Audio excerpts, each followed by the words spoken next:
네, 안녕하세요 여러분. 네, 반갑습니다. 저는 전도전략부에서 대표간사로 섬기고 있는 김혁수라고 합니다. 네, 오늘 전국 각지에서 여러분 만나 뵙게 돼서 너무 반갑고요. 야, 이렇게 이 기술의 발전이 결국 저와 여러분을 이렇게 연결시키는구나 라는 생각이 들면서 좀 감회가 새롭습니다. 네. 네, 오늘 코로나 시대 기독교, 복음 뭘까, 예배 뭘까 이런 주제로 준비를 좀 해봤는데요. 함께 말씀과 또 여러 가지 생각들 같이 나누면서요. 이 주제가 여러분과 저에게 좀 의미 있게 좀 다가왔으면 좋겠다 그런 생각이 듭니다. 여러분 이제는 대부분의 사람들이 이제 많이 알게 됐는데요. 코로나가 발생한 이유, 네, 이것들을 좀 많이 알게 됐습니다. 그래서 인간의 탐욕 때문인 거죠. 자연을 파괴하고 동물들의 서식지를 인간들이 황폐하게 만들었잖아요. 그래서 스트레스를 받은 동물들이 그 자신들 몸 안에 기생하고 있는 바이러스를 더 이상 억제하지 못하고 그 바이러스들이 이렇게 출몰하게 되는 것이죠. 여러분 사람도 그렇잖아요. 스트레스가 많으면 면역력이 떨어지고 그렇게 되면 숨어있던 바이러스가 막 활성화되는 거 여러분 아시죠? 네. 여러분 헤르페스 바이러스 들어보셨나요? 저는 피곤하면 이 코끝에서 그 헤르페스 바이러스가 발병되곤 하는데요. 코끝이 헐고 약간 징그럽게 변하거든요. 혹시 여러분 중에 그 헤르페스 바이러스 경험한 적 있으신가요? 네. 혹시 있으시면 채팅창에. 그래서 항바이러스 연고 그 아시클로버라고 있어요. 아시클로버. 여러분 꼭 아셔야 되는데 그 아시클로버를 발라주지 않으면 굉장히 오랫동안 고생하게 됩니다. 박쥐에게도 이런 일들이 벌어진다고 해요. 그러니까 스트레스를 많이 받으면 박쥐 면역력이 떨어지고 박쥐 안에 기생하고 있었던 그런 바이러스들이요 이제 바깥으로 자꾸 노출이 되는 거예요. 박쥐가 자신들의 서식지가 없어지면서 곳곳을 이제 돌아다니면서 스트레스를 받으니까 자신의 그 바이러스가 들어가 있는 분비물들을 이제 곳곳에다가 퍼뜨리게 되는 거죠. 그러다가 이제 인간들에게까지 이게 영향을 미치게 되는 겁니다. 아마 중국 우한의 동물 시장에서 벌어진 일들이 바로 아마도 이런 일일 거예요. 여러분 코로나뿐만이 아니죠. 여러분 우리 기후변화가 굉장히 급격하게 일어나고 있는 거 아시죠? 최근에 그 아름다운 호주의 산들, 로스앤젤레스의 산들 이것이 막 불타고 있습니다. 전쟁터를 방불케 한다고 하잖아요. 여러분 뉴스 보시면 알겠지만 역대급 태풍과 토네이도가 대륙을 휩쓸고 있습니다. 북극과 남극의 빙하들이 녹고 있죠.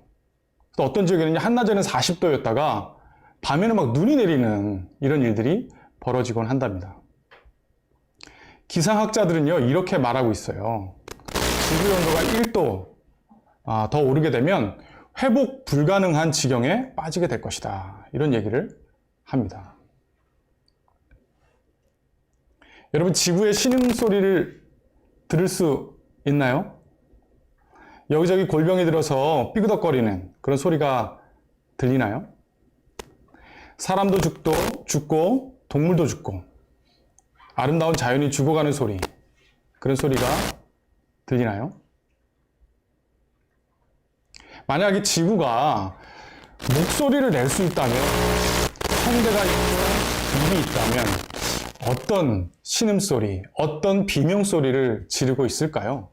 여러분 한번 상상해 볼 수 있겠습니까? 과연 이렇게 신음하고 있는 자연과 사람과 동물들을 우리가 보면서 하나님의 복음, 하나님의 기쁜 소식, 이것에 대해서 우리는 어떤 생각을 할 수 있을까요? 이게 오늘 저와 여러분이 함께 고민해야 할 주제입니다. 그래서 여러분 본문을 같이 읽어봤으면 좋겠는데요. 본문을 띄워드리겠습니다. 로마서 8장 16절에서부터 26절 말씀입니다. 네, 쉬운 성경 번역으로 이렇게 올려드렸는데요. 제가 한 절 읽고 여러분이 한 절 읽고 이게 가능할지 모르겠습니다. 70명이 넘는 분들, 80분이 계신데 그래도 한번 시도해봤으면 좋겠는데요. 혹시 이게 가능할까요? 제가 딱 눈에 보이는데 대전 중부지방의 심여진 자매님이 제 눈에 딱 들어오거든요. 제 화면에. 반가워요, 심여진 자매님. 제가 18절 읽으면 심여진 자매님이 19절 읽고 이렇게 교독하도록 한번 해보겠습니다. 나는 현재 우리가 겪는 고난은 장차 우리에게 나타날 영광과 비교하면 아무것도 아니라고 생각합니다.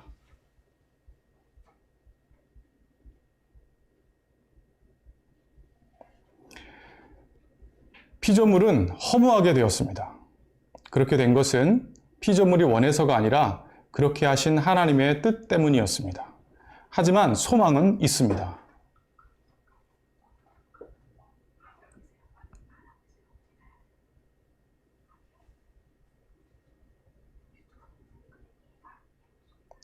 우리는 모든 피조물이 이제까지 신음하고 해산의 고통을 겪고 있다는 것을 압니다.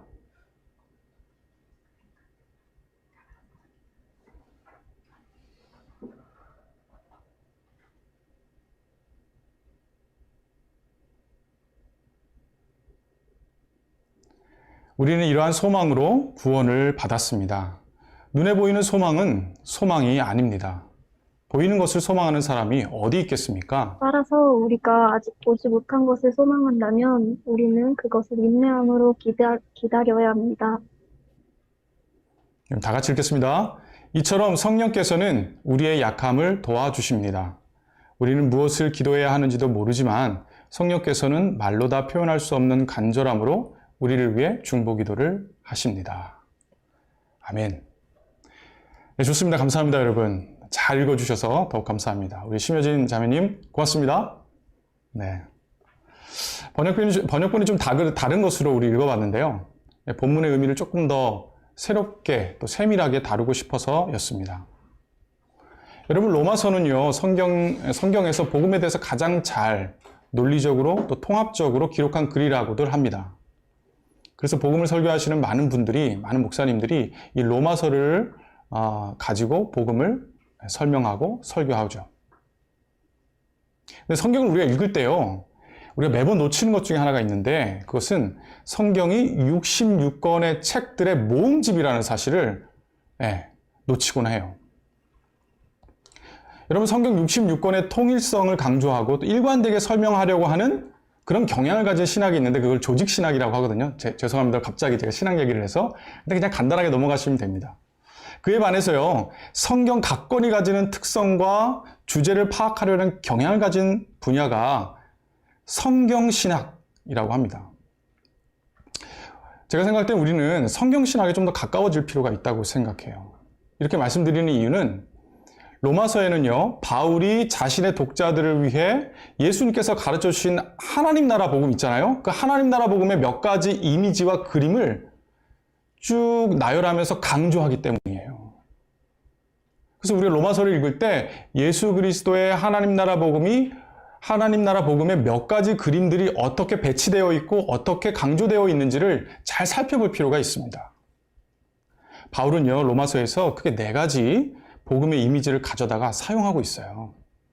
그걸 막 확대하고 막 주목하는데, 여러분, 뭐 평소에도 여러분 그 그림 확대하는 거, 화면 확대하는 거 여러분 익숙하게 하시잖아요. 마치 그런 것처럼 예수님이 가르쳐 주신 하나님 나라 복음, 그 복음의 몇 가지 부분들을 좀 확대해서 그것을 우리에게 보여준다는 거예요. 첫 번째가 뭐냐면 법정에서 무죄 선고를 받아 모든 혐의를 받는 그런 이미지입니다. 여러분 한번 그림을 잘 그려보세요. 제가 이미지를 좀 설명해 드릴 테니까 여러분들이 좀 그림을 한번 그려보시면 좋을 것 같아요. 뭐 이런 거죠, 여러분. 땅땅땅! 김혁수는 무죄입니다. 검사들의 모든 기소는 혐의 없음으로 판결합니다. 땅땅땅!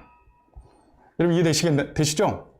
이런 이미지를 갖고 있다는 거예요. 이런 이미지를 가지고 바울이 성경을 기록했습니다. 두 번째는요, 돌아온 탕자 이야기의 이미지예요. 아버지의 용서를 받아 화해하게 되어서 포옹하게 되는 그런 장면, 그런 이미지를 갖고 있습니다. 여러분 지금 주변에 어떤 뭐 그런 게 있을까요? 인형 같은 거, 작은 캐릭터 같은 거 혹시 있나요? 뭐 그런 게 없더라도 뭐 아무거나 여러분 집에 눈에 띄는 어떤 그런 거 있습니까? 그래요. 여기 있네요. 네. 던져주시겠습니까? 네, 좋습니다. 네, 우리 미디어 간사님들이 갑자기 마련해 주셨는데, 네. 포옹을 한번 해보겠습니다. 여러분도 여러분 주변에 있는 캐릭터와 인형도 좋고요. 아니면 사람도 좋아요. 우리 왜 사람이 있죠? 사람 옆에 우리 친구들도 있을 수 있는데요. 한번 우리 포옹하는 시간을 갖도록 하겠습니다. 네. 저처럼 따뜻하게 안아주세요. 좋습니다. 네, 감사합니다, 여러분들. 야, 여러분들 그렇게 또 따라해 주시니까 너무 감사해요. 네. 이런 이미지라는 거예요. 우리 하나님께서 우리 인간들 탕자 있잖아요. 둘째 아들. 재산을 다 탕진하고 돌아온 그 아들을 포근히 안아주시는 그런 이미지를 바울이 갖고 있었다는 것이죠.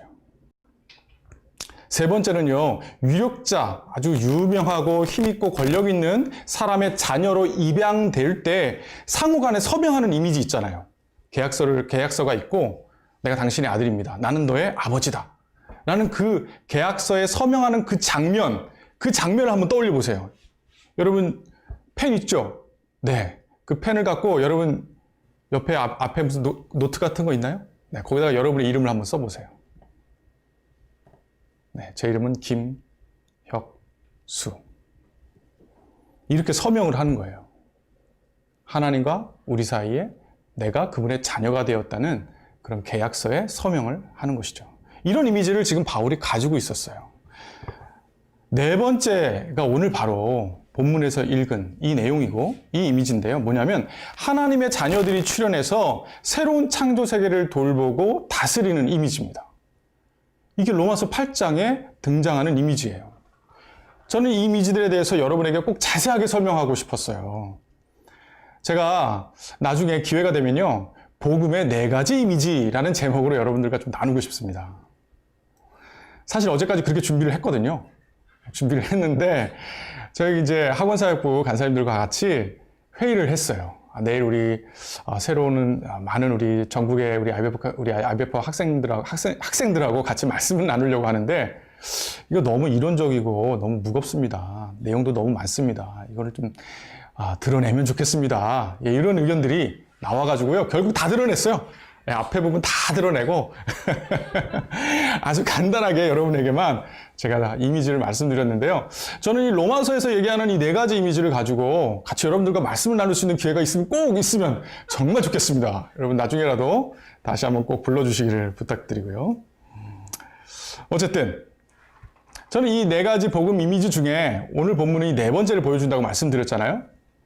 여러분 톰 라이트라는 우리 학자 잘 아시죠? 우리 IBP가 되게 좋아하시거든요. 네, 그래서 IBP에서 책을 많이 내셨는데 이분이 현존하는 최고의 신약학자 중에 한 분이라고 하시거든요.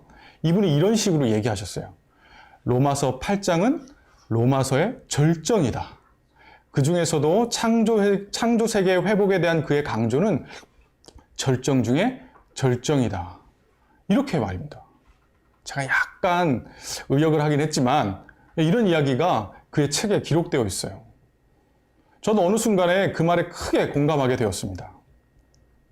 톰 라이트가 왜 그렇게까지 말하게 되었는지 우리 조금만 더 꼼꼼하게 이 본문을 좀 살펴봤으면 좋겠어요. 일단 우리가 지금 로마서 8장을 읽었는데요.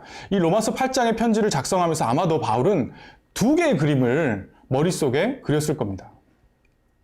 우리도 같이 그 그림을 같이 그려봤으면 좋겠는데요. 이 바울이 그리는 그 그림의 순서대로 우리도 그려보는 거예요. 아마도 첫 번째 그림은요, 뭐였냐면 창세기 2장, 3장의 그림입니다. 인류를 대표하는 아담과 하와, 여러분 잘 아시죠?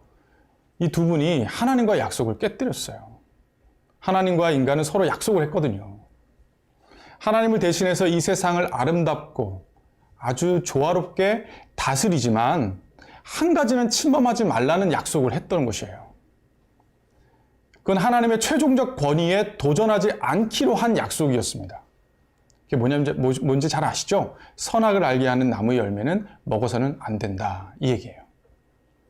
즉 선악의 기준을 정할 수 있는 권한을 갖는 최종적 권위, 이것은 하나님께만 오로지 있다라는 이 사실을 인간들이 인정했어야 한다는 거예요. 이것을 어기게 되면요, 왕권에 대한 도전, 약속의 파기, 결과적으로는 반역이라는 겁니다. 하나님 보시기에는 이것은 반역이라는 거예요. 여러분 그 결과가 무엇이었죠? 오늘 본문에서 이 결과에 따른 어떤 자연 세계의 고통에 대해서 두 가지 단어로 표현하고 있는데 여러분 그거 한번 찾아보실 수 있겠습니까?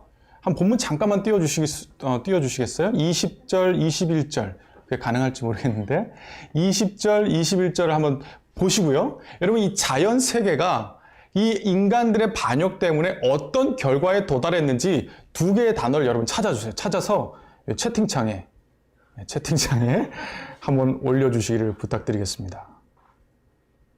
네, 여러분 막 네, 폭포수처럼 여기 써가지고 계신데요. 아, 네. 경남지명의 김한나 자매님, 너무 재밌습니다. 네, 허무. 네, 허무와 썩어짐. 네, 맞습니다. 이 두 가지 단어가 등장하고 있죠. 즉, 죽음이 지배하는 세상에서 어떤 노력도, 인간의 노력 혹은 자연의 노력도 결국 허무함으로 끝난다고 얘기하고 있는 것이죠.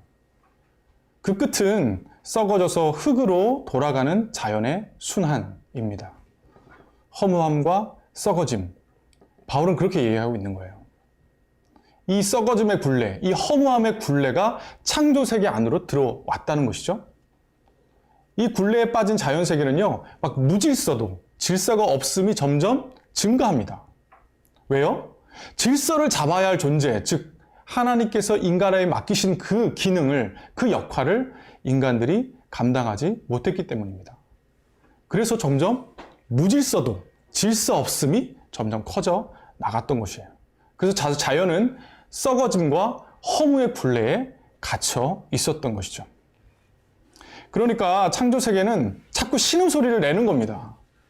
바울은 지금 그 그림을 보고 있는 거예요. 막 신음소리를 내고 있는 그림. 아까 좀 말씀드렸죠. 지구가 성대가 있고 입이 있다면 어떤 신음소리를 낼까? 어떤 비명소리를 낼까? 여러분 한번 상상해 보세요. 바울은 또 어떤 그림도 그리고 있어요? 마치 지구가 해산을 하듯 고통스럽게 비명을 지르고 있다는 것입니다. 제가 이걸 어떻게 표현할 수 있을까요? 제가 막 소리를 한번 질러볼까요? 네, 제가 이제 두 명의 딸과 아들, 그 낳는 장면, 그 장면을 제가 그 수술실에서 봤거든요. 근데 진짜 엄청 고통스러워 하더라고요. 물론 저희 아내가 잘 참는 스타일이 아닙니다. 제가 볼 때는 고통을 잘 못 참아요. 아니, 그래도 그렇지. 이 병원 전체가 막 그냥, 진짜 저는 진짜 아무 말도 못하고 그 자리에 있었는데요. 지금 바울이요, 그걸 좀 상상하고 있는 거예요. 지구가 지금 해산의 고통을 느낄 만큼 비명을 지르고 있다. 고통스럽게 신음을 내고 있다. 말하고 있는 것이죠. 그럼 지금 자연이 그렇지 않습니까? 지금 우리가 살고 있는 이 자연의 생태계가 그렇지 않습니까? 여러분 숲이 파괴되고 있잖아요. 플라스틱이 막 바다에 섬을 이루어서 떠 있죠. 그럼 미세 플라스틱의 영향이 크다는 거 아시죠? 그 미세 플라스틱이 해양 동물, 해양 생물에 축적되어 있다가 결국 인간에게 들어온다고 하잖아요. 제가 어제도 고등어를 먹고 아구를 제가 먹었는데, 아구찜을 먹었거든요.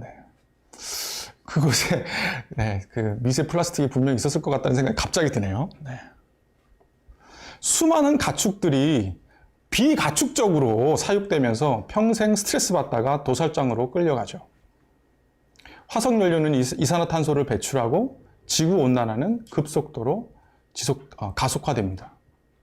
그러니까 북극과 남극의 빙하가 다 녹게 되고 위도에 따른 온도차가 줄게 되니까 기후가 막 바뀌죠. 수많은 자연재해가 그것 때문에 몰려옵니다. 여러분 이게 자연의 신음소리 아닌가요? 코로나 같은 바이러스, 도대체 상상하기 어려운 이런 바이러스가 우리 사회를, 우리 전 세계를 휩쓸고 있지 않습니까? 정말 해산을 하듯 비명을 지르고 있다고 생각하지 않으세요? 그렇게 창조세계는 허무와 썩어짐의 굴레로부터 사실 벗어나고 싶어 하는 거예요. 바울은 그걸 그리고 있습니다, 지금.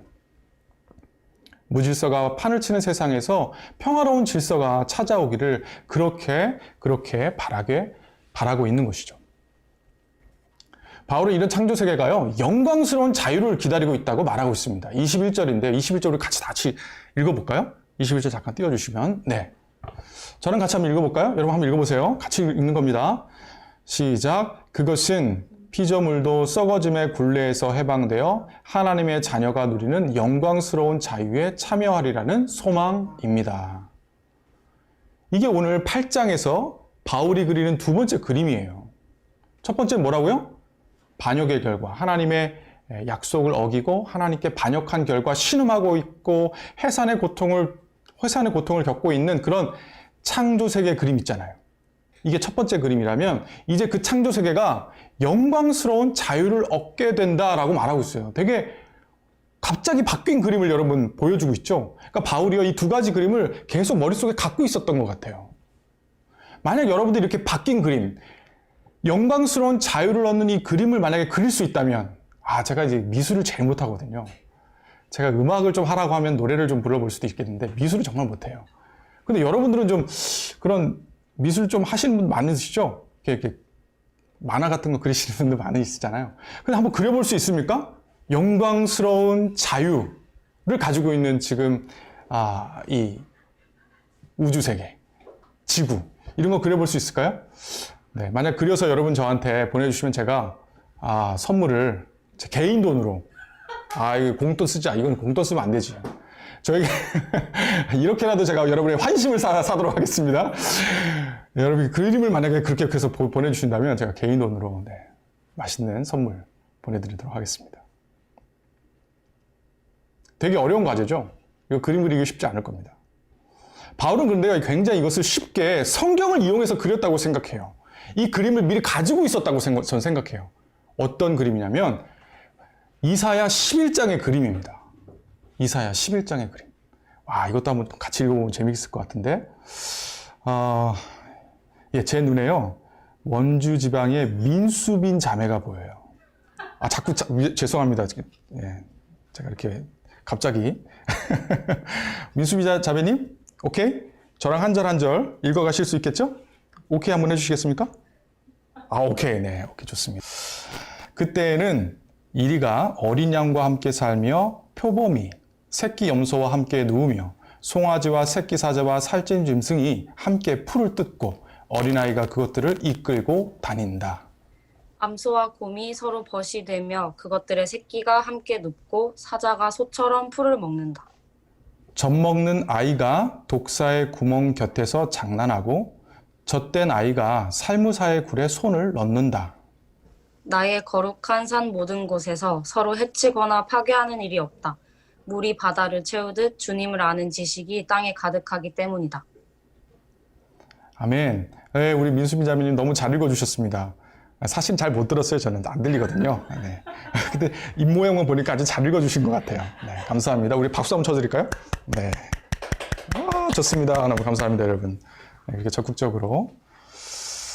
네, 좋습니다. 이게 구약 성경이잖아요. 이사야 말씀이. 그래서 바울은요, 구약에 정통한 사람이에요. 구약을 굉장히 잘 알고 막 외우고 다니던 사람이었습니다. 굉장히 뛰어난 학문을 갖고 있었던 분이시죠. 그러니까 이분이 창조세계 회복에 대해서 그림을 그릴 때 다양한 방식으로 그냥 그림을 그릴 수도 있었겠지만 저는 거의 90% 확신하건대 이런 이사야에 있던 글들을 활용해서 그림을 그렸을 것 같아요. 보세요, 여러분. 이리가 어린 양과 함께 막 뛰어놀고 함께 살고 표범이 새끼 염소와 같이 지내고 그러면 어린아이가 그것들 막 끌고 다니고요. 이런 세상, 이런 세계를 그리고 있다는 것이죠. 자연이 서로를 물어뜯고 서로를 죽이는 경쟁 상황이 아니라 서로를 배려하고 서로에게 도움이 되고 서로를 기뻐하는 이런 세상을 바울이 아마 꿈꾸지 않았을까. 막 신음하는 세상, 인간의 반역 때문에 자연이 막 신음하는 그 세상도 함께 보다가 그 세상에 지금 꿈꾸고 있는, 기다리고 있는 소망은 무엇이냐? 영광스러운 자유의 소망인데 그것은 바로 이런 이사야가 꿈꿨던, 혹은 구약 성경에 많이 등장하는 선지자들이 많이 꿈꿨던 그런 나라를 바울도 같이 꿈꿨다. 저는 그런 생각이 듭니다. 여러분, 우리가 구약 성경을 공부해야 할 이유 중 하나가 이런 것들이거든요. 예수님도 그렇고요, 바울도 그렇고요, 구약 성경을 많이 활용해요. 구약 성경에 있는 이미지들을 많이 활용합니다. 우리도 그럴 필요가 있다고 생각해요. 방금 읽었던 그 영광스러운 자유가 무엇일까 혼자 제가 생각해 봤습니다. 굉장히 다양하겠죠. 근데 그 세 가지를 제가 한번 제시드리고 싶은데, 첫째는요, 죽음으로부터 자유입니다.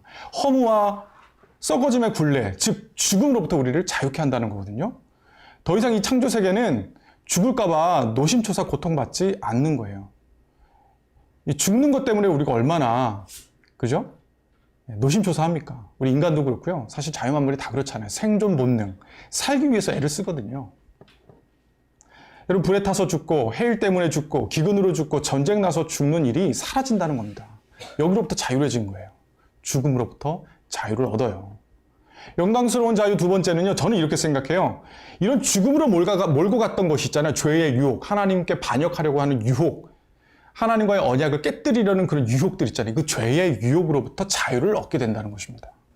이사야 말씀이 이렇게 얘기하죠. 주님을 아는 지식이 땅에 가득 찰 것인데 마치 물이 바다를 가득 채우듯이 그렇게 주님을 아는 지식이 이 땅에 가득할 것이다. 더 이상 죄가, 하나님을 반역하려고 하는 그런 죄가 우리를 이끌고 다니지 않을 것이라는, 이것이 영광스러운 자유죠. 마지막으로 또 제가 좀 주목하고 싶었던 자유는 무엇이냐면 바로 무질서와 무능력으로부터 자유입니다.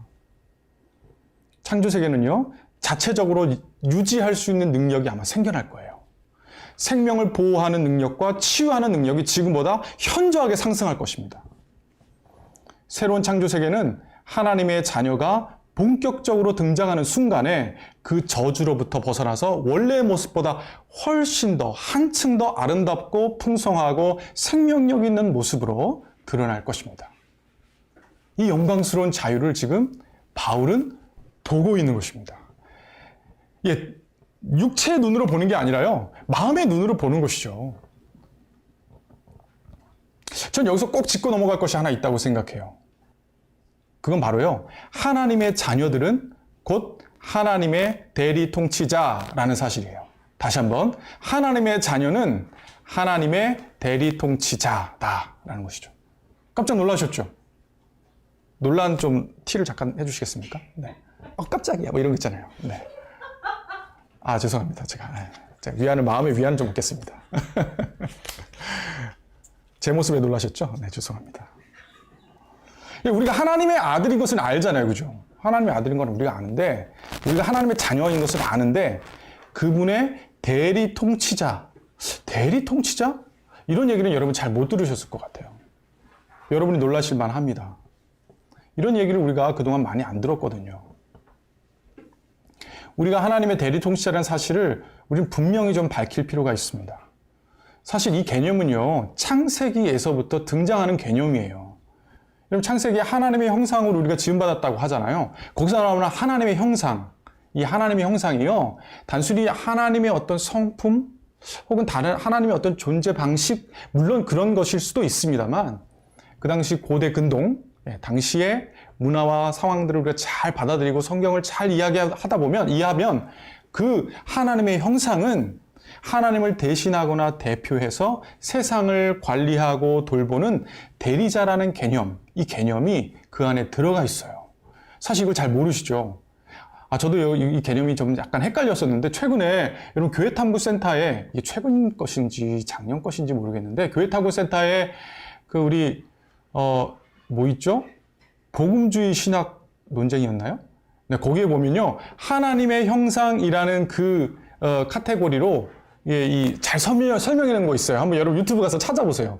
저도 이 강의 준비하면서 거기 가서 찾아봤거든요. 그리고 홍순주 간사님하고 우리 김태경 전 간사님이 아주 설명을 잘 해놓으셨어요. 네, 여러분도 한번 찾아보세요. 그 중에 두 번째 게 뭐냐면, 인간이 바로 하나님의 대신 통치를 하는, 관리하고 돌보는 그런 역할을 갖고 있다. 그게 하나님의 형상이란 개념이다. 이걸 설명을 하고 있거든요. 그럼 이제 우리 한번 바울의 그림을 좀 완성해 볼까요?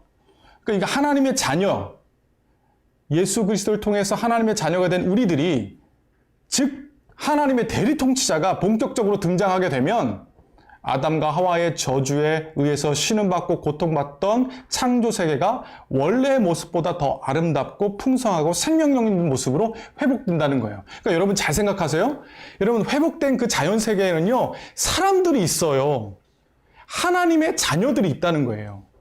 하나님의 대리 통치자들이 그곳에서 자연을 아름답게 돌본다는 것입니다. 여러분, 이 사실을 같이 그리셔야 돼요. 이런 그림 때문에 바울이 지금 막 소망을 갖게 된 겁니다. 그 소망 때문에 자신에게 주어진 여러 어려움들과 고통들을 이겨낼 수 있는 능력과 인내심이 생겼다고 오늘 고백하는 거예요. 우리 24절과 25절도 같이 한번 읽어볼까요? 여러분, 오늘 본문 24절, 25절 다 같이 한번 읽어보겠습니다. 시작! 우리는 이러한 소망으로 구원을 받았습니다. 눈에 보이는 소망은 소망이 아닙니다. 보이는 것을 소망하는 사람이 어디 있겠습니까? 따라서 우리가 아직 보지 못한 것을 소망한다면 우리는 그것을 인내함으로 기다려야 합니다.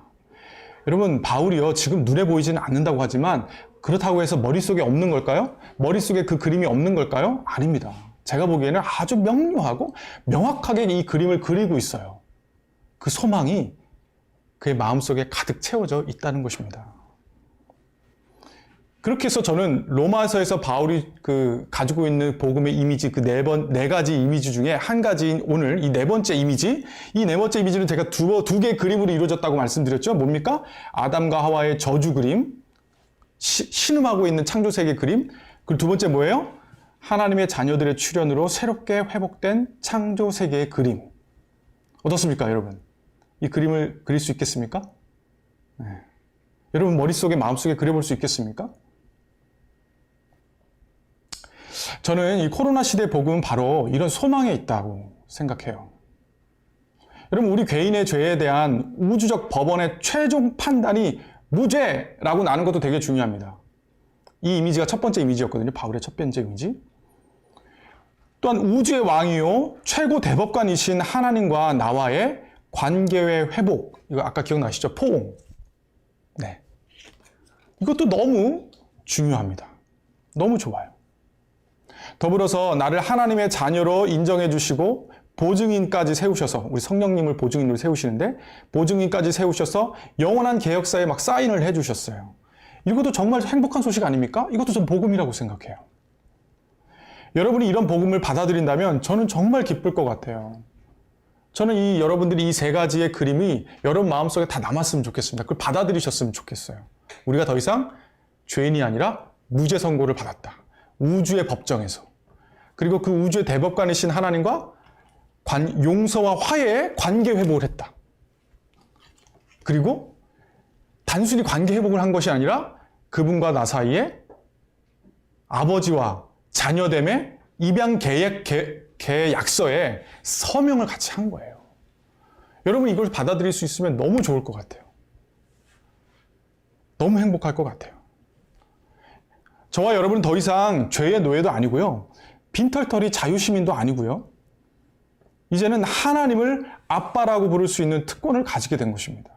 그런 면에서 저와 여러분은요, 형제 자매인 거죠. 비록 멀리 떨어져 있지만, 이렇게 화면으로 보지만, 제가 여러분의 형이요, 오빠요. 네, 이렇게 되는 겁니다. 네, 혹시, 한번 저를 형이라고 좀 불러주시겠습니까? 네, 감사합니다. 네, 우리 제주 지방에 저한테 분명히 형이라고 불러주신 줄 믿습니다. 네.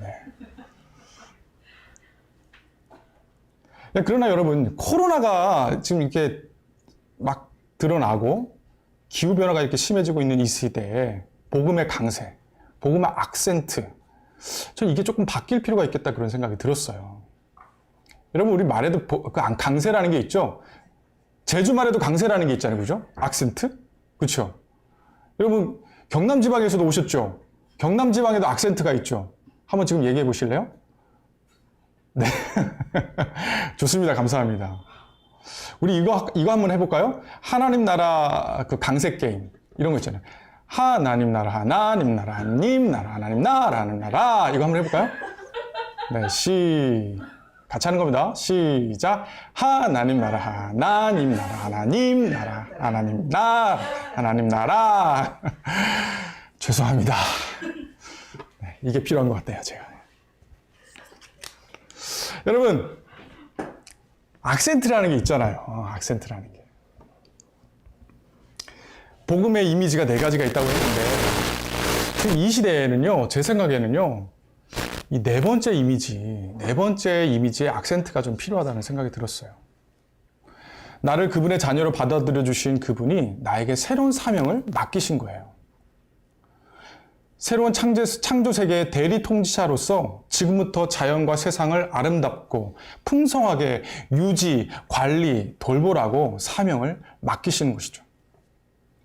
이 미래의 소망을 지금 여기에서부터 한번 실천해 보라고, 조금씩 우리가 할 수 있는 수준에서 실천해 보라고 부르신다고 저는 생각해요.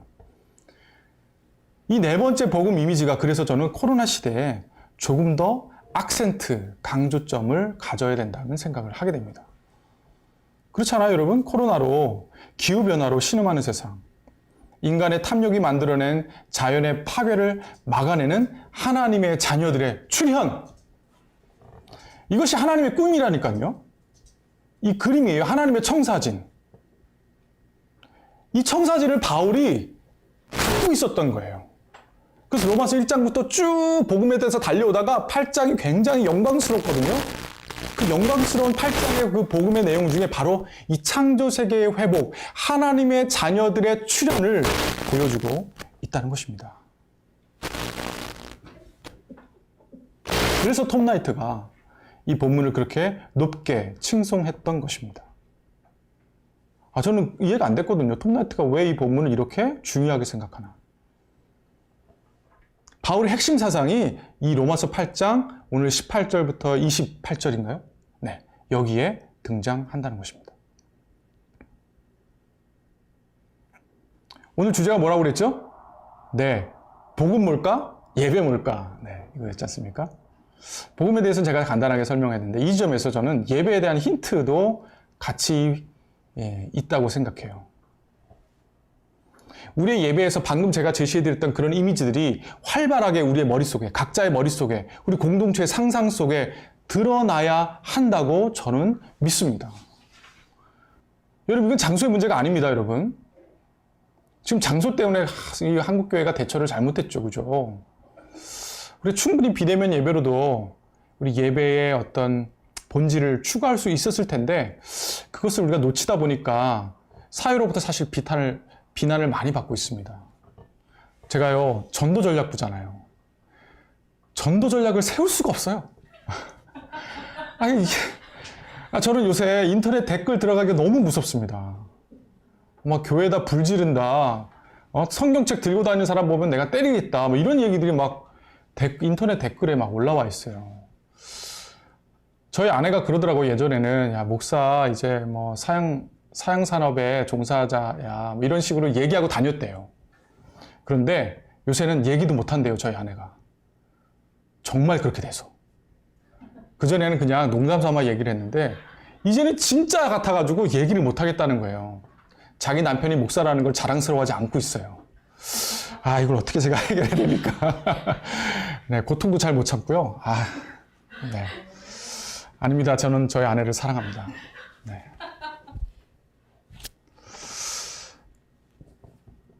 이건 장소의 문제가 아니에요, 여러분. 신령과 진정으로 드려지는 예배는 엄중함, 무거움으로 드린다는 말이 아닙니다. 우리의 마음과 생각이 하나님이 그려준 그 복음의 그림 있잖아요. 복음의 이미지, 그것으로 가득 채워진다는 것을 저는 의미한다고 생각해요. 무죄선고의 그림, 화해 포옹의 그림, 입양문서 서명의 그림, 새로운 창조 세계의 그림, 이런 그림들이 그야말로 난무, 어지럽게 춤을 추는 겁니다. 그런 시공간이 바로 예배라고 생각해요. 그런 그림들이 소망을 만들어내는 겁니다. 그러니 예배의 중심 요소에는 소망이 있습니다. 그동안 우리는요, 이 요소, 이 소망이라는 요소를 심각하게 생각하지 않았어요. 우리는 어떻게 생각하냐면 예배에 감동을 주는 찬양, 그리고 윤리적 교훈을 포함한 설교, 그리고 이어진 어떤 친교와 식사 교제, 이런 것들이 예배의 요소라고 생각했어요. 물론 그런 것도 중요하죠. 중요합니다. 그러나 예배는요, 하나님께서 상상하시게 하는 것들, 즉 복음의 이미지들을 상상하며 소망하는 시공간입니다. 그래야 우리가 신령과 진정으로 예배를 드릴 수 있습니다.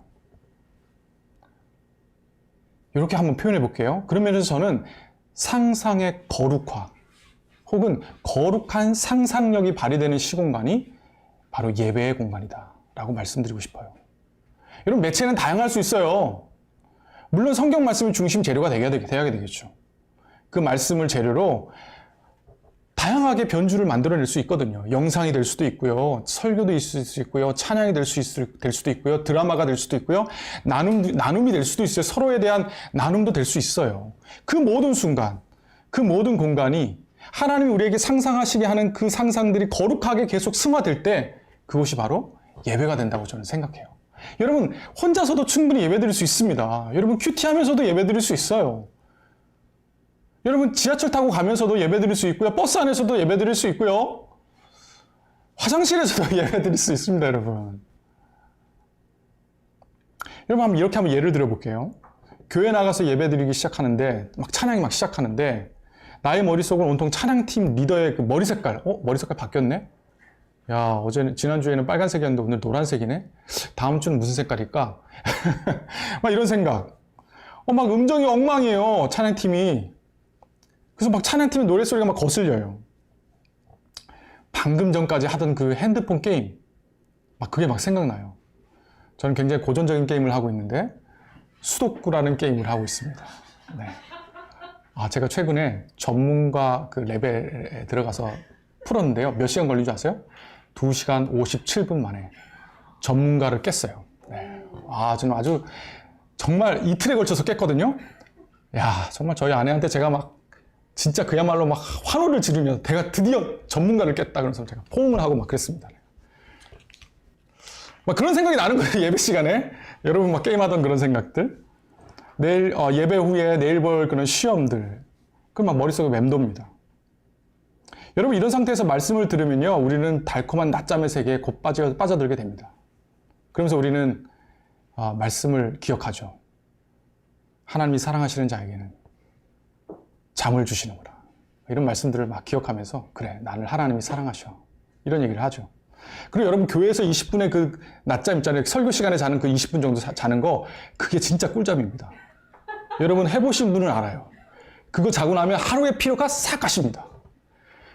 저 우리 교회 청년들이요, 종종 그러거든요. 보니까 저희 교회 청년이 한 명 와 있어요, 여기. 와. 미안해, 승찬아. 네, 가끔 저희 교회 청년들이 그렇게 꿀잠을 자더라고요. 저는 이제 놔둡니다. 얼마나 행복합니까, 그죠? 자고 나면요, 몸의 기운이, 몸의 어떤 원기가 회복되거든요. 근데 어쨌든 그걸 여러분 신령과 진정으로 예배드린다고 말하기 좀 어렵잖아요, 그렇죠? 그렇죠? 네. 저는 이해해요. 저도 옛날에 잤으니까. 저도 많이 졸았거든요. 진짜 저는 알아요. 그렇게 자고 나면 일요일 하루가 너무 행복해요. 근데 여러분, 이것을 신령과 진정의 예배라고 말하기 어려워요. 저는 비록 혼자 있는 시간에도 우리는 충분히 예배를 드릴 수 있습니다. 이 복음의 이미지들이요, 자꾸 내 머릿속에 가득 채워지는 거예요. 특히 미래의 소망의 그림들이 막 그려지는 겁니다. 지금 이 로마서 8장의 그림, 바울이 그렸던 그 그림을 나도 그려보는 거예요. 그럼 우리는 당연히 기쁨과 감사가, 이 복음이 주는 그 이미지가 가져다 놓은 그 기쁨과 감사가 막 생겨나는 거죠. 여러분, 우리가 드라마 볼 때 왜 울죠? 드라마가 내용이, 네, 저는 드라마 볼 때 많이 울거든요. 네, 우리 아내가 참, 하여튼 좀 많이 울어요. 미스터 선샤인 보면서 저는 많이 울었습니다. 네, 통곡을 했습니다, 통곡. 네. 왜 우리가 울게 되고, 왜 우리가 웃게 되고, 왜 그렇습니까? 네, 그 스토리 라인도 재밌지만 그 영상, 그 이미지가 우리한테 남잖아요. 저는 하나님이 주신 이런 이미지의 영상들이, 이 장면들이 우리 뇌리에, 우리 마음에 남아야 된다고 생각하고, 그게 자꾸 우리 예배 가운데 되새김질 돼야 된다고 생각해. 그러면 여러분 자연스럽게 기쁨과 감사가, 탄복이, 감탄이 울려 나오게 되는 것이죠. 그러면 그 찬양이 자연스럽게 우리 내면에서부터 올라오게 되는 것입니다. 그리고 그 소망에 걸맞는 삶으로 살아갈 결심을 하게 되는 것입니다. 네, 여러분 어떤 복음의 그림들을 그려오며 살아왔습니까? 무죄 선고를 받고 당당하게 자유를 외치는 그림을 그리며 살아오셨습니까? 네, 저는 이런 그림 많이 그렸거든요. 와, 나는 무죄야. 나는 의인이야. 나는 이제 자유야. 이런 그림들 많이 그렸습니다. 좋아요. 계속 그려주시면 좋을 것 같아요. 또 우주의 주인이신 하나님과 화해하고 포옹하고 허그하는 그림. 그죠? 허그하는 그림.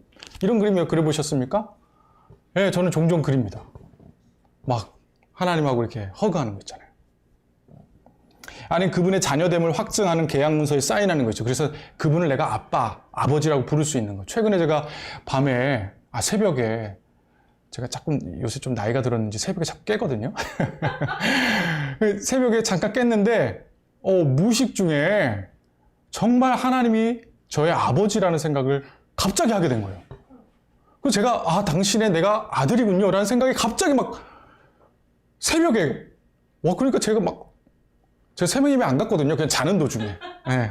근데 너무 감동이 되더라고요.